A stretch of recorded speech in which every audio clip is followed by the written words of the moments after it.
no doubt that naturally curly hair can be pretty high maintenance, but there are some things you can do to make it easier on your wash days, refresh days, and so that way you don't have to do as much to your curls throughout the week and spend less time on them overall.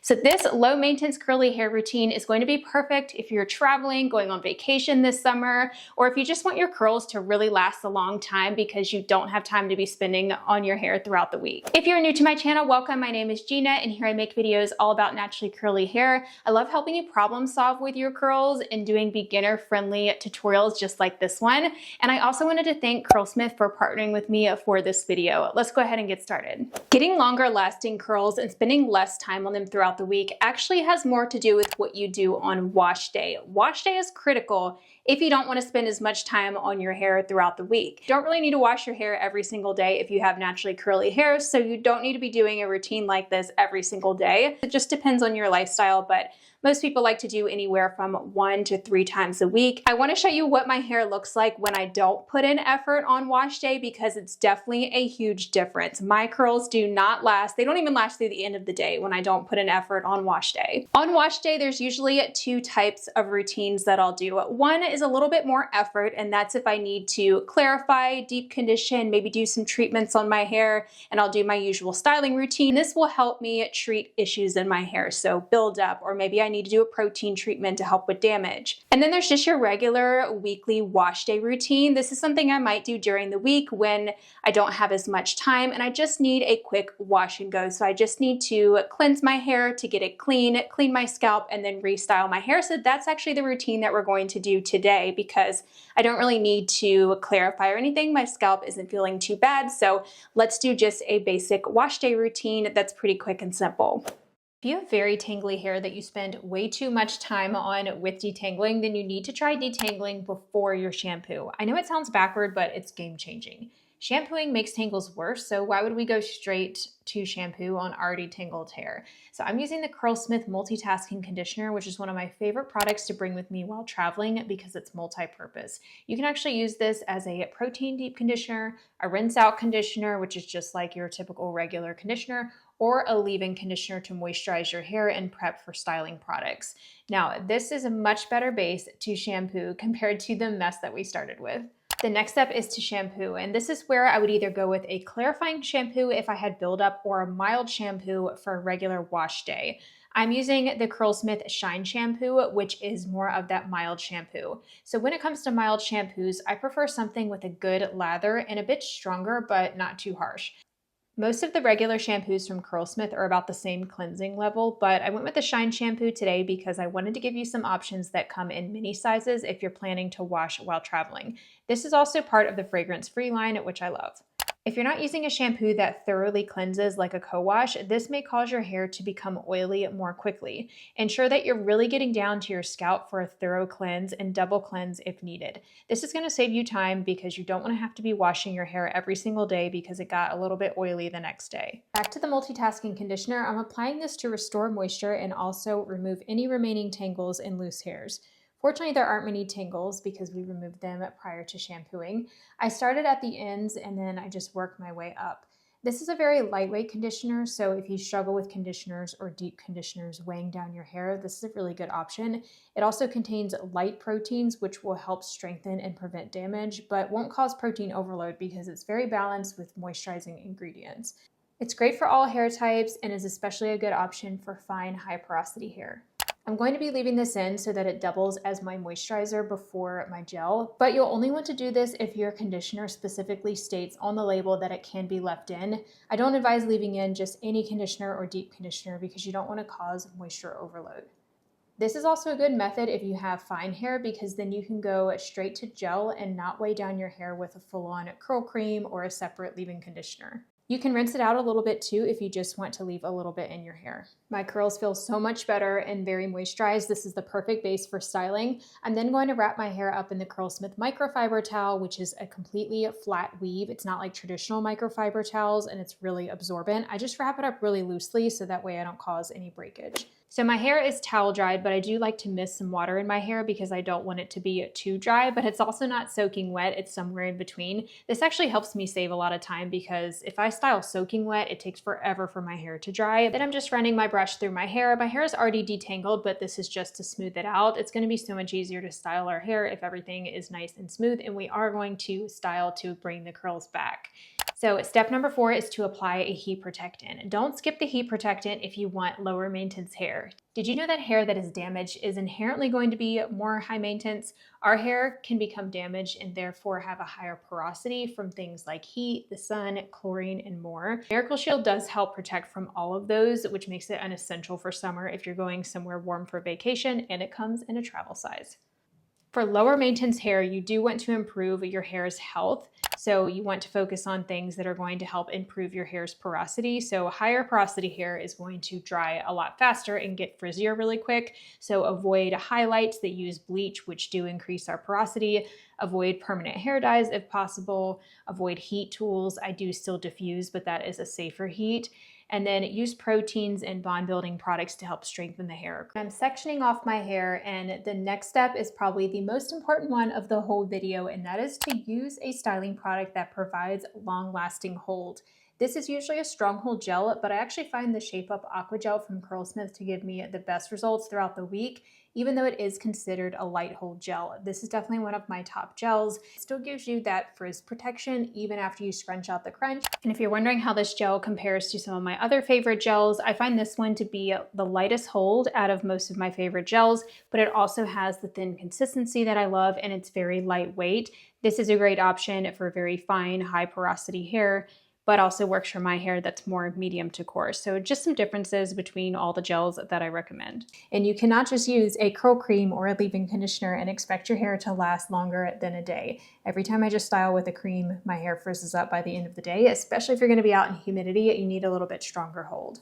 I'm pretty heavy-handed with it too because I want a very thorough, even coverage. I also prefer to apply my gel before I brush style for even more coverage and frizz protection. However, if you're using something a little bit thicker like the Shine Gel or the In-Shower Style Fixer from Curlsmith, those you might want to apply after you brush style. Another one of my most important tips for less maintenance is to use a gel that makes refreshing easier. Nothing is worse than having producty, tangly feeling hair on refresh days. That just makes it so much harder to manage. So I always look for gels that have that thin consistency and some slip to them.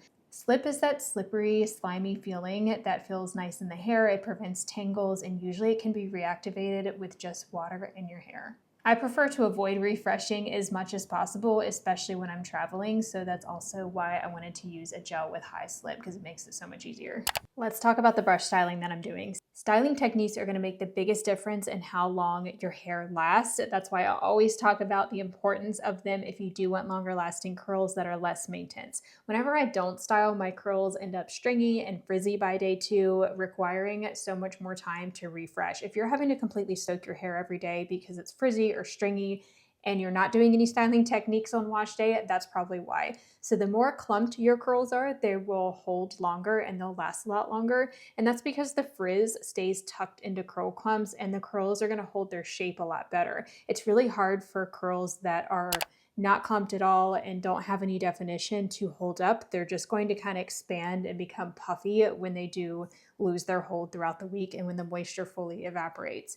So there's various methods that you can use. Brush styling is just my preferred method because it's really quick, it's easy to do, and it smooths out the frizz as well. But finger coiling is another good option. You are seeing me do that around my face framing pieces. Finger coiling is great for those stubborn curls that just don't want to go in the right direction, or maybe if you have a lot of short hairs around your hairline like I do, finger coiling helps to style them in more detail, to tuck those in, and it also really hides my grays, which is why I always do it.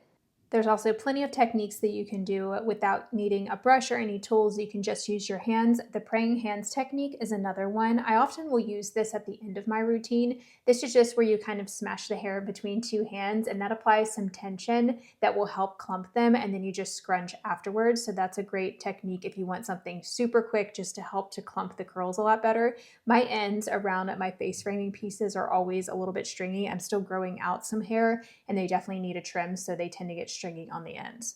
Once I'm done styling, I like to microplop, which is just when you scrunch your hair with your hair towel. This will significantly speed up your dry time because it'll soak up the excess water and help to bounce up your curls. This is especially crucial if you like to style with your hair soaking wet. You have to get out that excess water before you go in and try to diffuse or air dry, or else it's just going to take forever. This is the Curlsmith microfiber towel. I switch around between towels, but this one in particular is a microfiber material, but it's actually completely flat, so it doesn't have those little fibers like traditional microfiber. So it is a good option if you do want one from Curlsmith. After microplopping, I like to add in a second light glaze of gel. Sometimes I'll mix it with some water to dilute it so it's not too much, but this will really amp up the hold.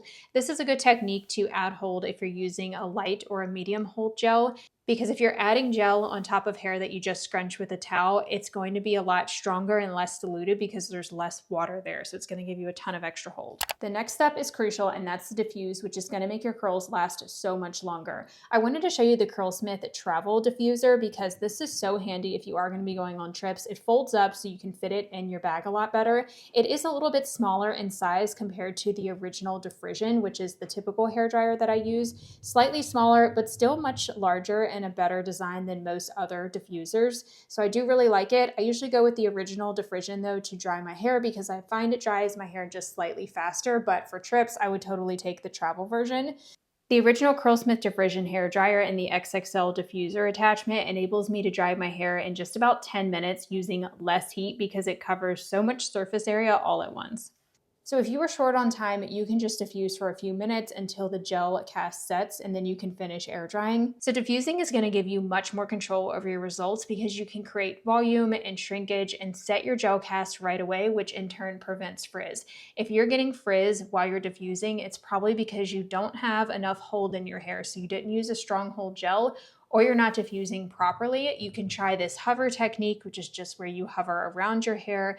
I like to kind of cut my hair a little bit as I'm doing it just to prevent my hair from drying more elongated, but I'm being very gentle. You ideally don't want to touch your hair too much when it's drying, but I'm being really gentle. And then I do scrunch diffuse right side up, and I'll flip from side to side. And then I'll also use the diffuser prongs to really lift the roots for more volume. So diffusing is especially helpful if you live somewhere where it's humid, or if you're traveling somewhere humid, definitely diffuse because you don't want to be walking around air drying in humidity because that will definitely cause frizz. We want to minimize the amount that our hair becomes disturbed while it's in the drying process, because that's going to break up your cast, cause so much frizz, and that humidity in the air is really going to cause your hair to become frizzy before it's even dried. If I'm styling my hair at night and I'm about to go to bed, or maybe I'm about to head out for a trip and I'm going to be traveling, or maybe you're just going to be outside in really high humidity or a lot of wind, I would recommend leaving your gel cast in your hair. That's that crunchy feeling that you get in your hair after your hair has finished drying when you use a gel. And when you use a good gel, you do want to get that cast in your hair, and it will gradually release throughout the day. But if you want your hair to be more full and voluminous right away, that's when you would go ahead and scrunch it out right now. So that's typically what I do, so that way you can see my finished results. But if I were styling at night and going to go to bed, I would just put my hair up like this in my bonnet and go to sleep with the cast in. That way it really holds my curls overnight. After I scrunch out my gel cast and fluff out the roots, I'm going to go in with a hairspray. So since I used a lighter hold gel and I really want these curls to last, I'm mixing some of the Curlsmith Flawless Finish Flexible Hold Hairspray. This is best used on dry hair. It will tame frizz and flyaways and help increase your longevity. It also is great at creating volume too, so I usually lift my hair up as I mist it. This is the flexible hold version, which enables more movement, so refreshing is still easy, but they do have the strong hold version as well. I just usually go with the lighter hold option. So what do we think of these results? The Shape Up Aqua Gel is definitely one of my favorites, not only because of that thin consistency, but I get such great results. And for being a light hold gel, I actually get pretty good hold out of this, and I love pairing it with that hairspray for a little boost of extra hold. But my curls are actually soft but still very defined. The hold retains in the hair, which is nice, and it does last a long time. And the Shape Up Aqua Gel is very easy to refresh with. I don't have quite as much volume as my last Curlsmith routine that I did with the new volume line, but it actually looks pretty good for not having any of the volumizing products in my hair. I mean, the hairspray did give me some volume at the root, but I don't really have any texture in my hair, so this does give you more of that soft feeling. So if you do like more of a softer feel, this gel definitely gives that soft feeling in the hair. I would love to maybe maybe combine the new volume mousse with the Shape Up Aqua Gel and see what kind of results I can get for that. So let me know if you want to see that combination next. Can you guys believe these day 2 results? I haven't even done anything to my hair. Took my hair down out of my bonnet and this is how it's looking. It's been like 24 hours since my wash day, so it's definitely had some time. It's actually pretty humid outside. And it's holding up really, really well, which I'm surprised because the Shape Up Aqua Gel doesn't technically have humidity blocking ingredients, but I think it's the proteins in it that really help keep the curls intact longer. And then that little bit of hairspray definitely helped. My hair doesn't feel crunchy or anything. I also feel like my hair is very clumped. Like I could separate some of these clumps and probably get even more volume. But honestly, like I like these day 2 results even better than day 1. So this wash day was definitely a win, especially for something that's very low maintenance, because we're not having to do anything to our hair today and hopefully nothing tomorrow. That's a true low maintenance routine. So I wanted to share some travel essentials with traveling with curly hair, because you really want to cut down on the amount of stuff that you bring for your curls and the amount of time that you spend on your curls when you're traveling. This is actually perfect timing because I'm packing for a week-long trip. So number 1, a silk or satin scarf. So this is actually from Curlsmith, but this is an essential, especially if you're going to be outside, because it will protect your hair from the sun, wind, humidity. Last year when I went on a beach vacation, I pretty much wore a scarf every day. It's one of the best ways to preserve your curls entirely. Like you can cover your hair and still look really cute with different hairstyles. So this is definitely a must for me if I'm going somewhere tropical. This can also double as your sleep protection as well. You can tie your hair up in this when you go to sleep to protect your hair. I'm definitely bringing my bonnet though, because this is my preferred sleep method. I'm not going to worry about a pillowcase, but at least if my curls are in a bonnet, they are protected. This is usually the one that I wear at night. I can link it for you down below. And then I'm definitely bringing a silk scrunchie, definitely a cute way to tie up your curls, prevent them from getting too stretched out. And a silk or a satin scrunchie won't leave as bad of a dent in your curls, so that way you don't have to fully refresh if you do want to put it up, and it looks really cute as an accessory. So anything silk or satin, and we definitely want to minimize the amount of refreshing we're happy to do if you're going to be traveling. And then of course I'm bringing my Curlsmith travel diffusion hair dryer and diffuser attachment. I have to have this one in particular because I do not like using hotel hair dryers, and diffusing is critical for me because it really does help my curls last longer, and I like how the travel size does fold up. So this does take up some space, but for me it's totally worth it. I'm going to list the Curlsmith products that I used in the description box down below. I'm also going to link you to my recent Curlsmith video if you want to see how to get mega volume in your hair using their new volume recipe. I know a lot of you are probably curious about that new line. If you're needing more help with getting your curls to last so much longer to where you don't really have to do anything to them in between wash days, check out the recent video that I did all about the reasons why your curls are not lasting. It's linked right here on the screen. I also do a side-by-side comparison so you can see when I don't do all of those tips and techniques, how my curls really don't hold up at all. They don't really last past the day. So you can see that true side-by-side in the video. So I will talk to you over there. Bye everyone.